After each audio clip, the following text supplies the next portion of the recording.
ஓம் மகா கணபதியே நமக. குரு வாழ்க, குருவே சரணம். ஆன்மீக அன்பர்கள் அனைவருக்கும் இனிய வணக்கங்கள். நம்ம இந்த வீடியோ மூலயமாக 2024ஆம் ஆண்டுக்கான ஆவணி மாத ராசி பலன்களை பார்க்க இருக்கிறோம். குறிப்பாக நம்ம பார்க்க இருக்கிறது பார்த்திங்கன்னா மகர ராசிக்கான வீடியோ. இந்த மகர ராசி அன்பர்களுக்கு ஆவணி மாத கிரகநிலை ஆராயும் போது உங்களோட ராசிநாதன் ராசிக்கு 2ஆம் இடத்தில் சனி பகவான் வக்ரம் பெற்று உட்கார்ந்துருக்கார். இது யோகமான அமைப்பு தானா அப்படின்னாக்கா, எனக்கு தெரிஞ்சது ராசிக்கு 2ஆம் இடத்தில் இருக்கக்கூடிய காலகட்டங்கள் கூட விசேஷமான காலகட்டங்கள். ராசிக்கு 2ஆம் இடத்துல சனி பகவான் வக்ரம் பெற்று உட்காந்துருக்கிறது இந்த மகர ராசி அன்பர்களுக்கு அந்த அளவுக்கு வளர்ச்சிகள் கிடையாதுங்க. காரணம் என்ன அப்படின்னு கேட்டிங்கன்னா, போன கிரகம் திரும்ப ரிட்டன் வருதுங்க. ஏன்னா 7 சனியினாலேயே கடந்த 5 வருட காலகட்டமாக பல்வேறுபட்ட கஷ்டங்களை நீங்கள் சந்திச்சிட்டிங்க, இழப்புகளை சந்திச்சிட்டிங்க. ஒன்றுமே கையில் கிடையாது, நீங்கள் தனிமரம் போல் நின்றுட்டுருக்கீங்க. பல்வேறுபட்ட கஷ்டங்கள், குடும்பத்தில் கஷ்டம், நஷ்டம், வம்பு, வழக்கு, சண்டை, சச்சரவு, கோர்ட்டு, கேஸு, மன நிம்மதி குறையிறது, பொருளாதார நெருக்கடிகள் ஏற்படுறது, கடன்கள் அதிகரிக்கிறது, உற்றார் உறவினர் பகைமை பாராட்டு, இது மாதிரி பல்வேறுபட்ட கஷ்டங்களை சந்திக்கக்கூடிய இந்த மகர ராசி என்பவர்களுக்கு போன கிரகம் அப்படியே போகாமல் இந்த நேரத்தில் சனி பகவான் வக்ரம் பெற்றதுனால இந்த நேர காலகட்டங்கள் ஆவணி மாத காலகட்டம் மட்டும் கிடையாதுங்க. வருகின்ற நவம்பர் மாதம் 15ஆம் தேதி காலகட்டம் வரும். எனக்கு தெரிஞ்ச அளவு இந்த மகர ராசி என்பவர்களாம் புதிய தொழில் தொடங்குறதோ, உத்தியோகம் பார்க்குறதோ, ஜாமீன் கழுத்து போடுறதோ, கொடுக்கல் வாங்கல் விஷயமோ கண்டிப்பாக செய்யாமல் இருந்தால் ஓரளவுக்கு வளர்ச்சிகள் பெறுவீங்கன்றவிதிங்க. நீங்கள் செய்தீங்கன்னா அதனால லாக் ஆகிறதுக்கான ஒரு வாய்ப்புகள் உருவாகிற மாதிரி இருக்குது. அதனால் மகர ராசி என்பவர்கள் சிந்தித்து செயல்படுங்க. யார்கிட்டையும் விதண்டாவாத பேச்சுகளோ, விதண்டாவாதமான பேசக்கூடிய விஷயங்களோ செய்யாமல் இருக்கிறது தான் ஓரளவுக்கு நல்ல பலன்களை தரும். அதே வேளையில் பார்த்தீங்கன்னாக்கா, இந்த எனக்கு தெரிஞ்சளவு உங்களோட 7 சனி காலகட்டங்களே வருகின்ற நவம்பர் 15ஓட முடியறதா அர்த்தம்ன்றவிதிங்க. இந்த நேர காலகட்டத்தில் தான் பார்த்தீங்கன்னாக்கா உங்களுக்கு பணத்தட்டுப்பாடுகள் ஏற்படலாம், வரவுக்கு மீறிய செலவுகள் ஏற்படலாம், சொந்த பந்தத்தினால பிரச்சனைகள் ஏற்படலாம், தொழில் செய்யக்கூடிய இடத்துல பாதிப்புகள் ஏற்படலாம்.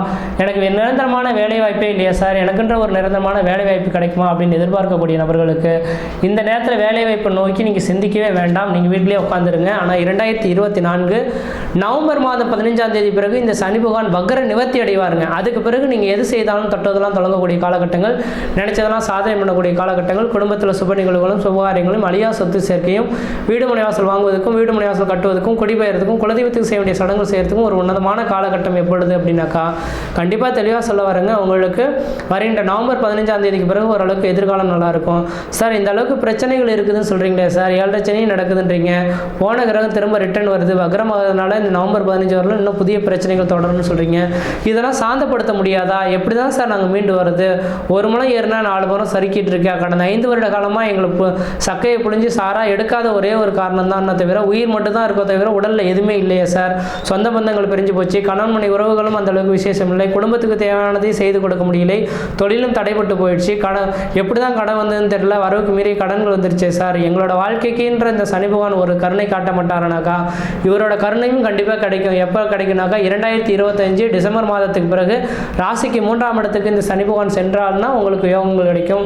அதையும் குறிப்பாக பார்த்தீங்கன்னா வருகின்ற நவம்பர் மாதம் 15ஆம் தேதி பிறகு இந்த சனி வக்ர நிவர்த்தி அடைஞ்சிட்டாலே ஓரளவுக்கு ரிலீஃப் கிடைக்கும்ன்றவிதிங்க. அதனால் இந்த இப்போ சனியின் தோஷத்துலேருந்து விடுபடணும்னாக்கா இந்த ஆவணி மாதம் பிறப்பே பார்த்தீங்கன்னா சனிக்கிழமை தான் பிறக்குதுங்க.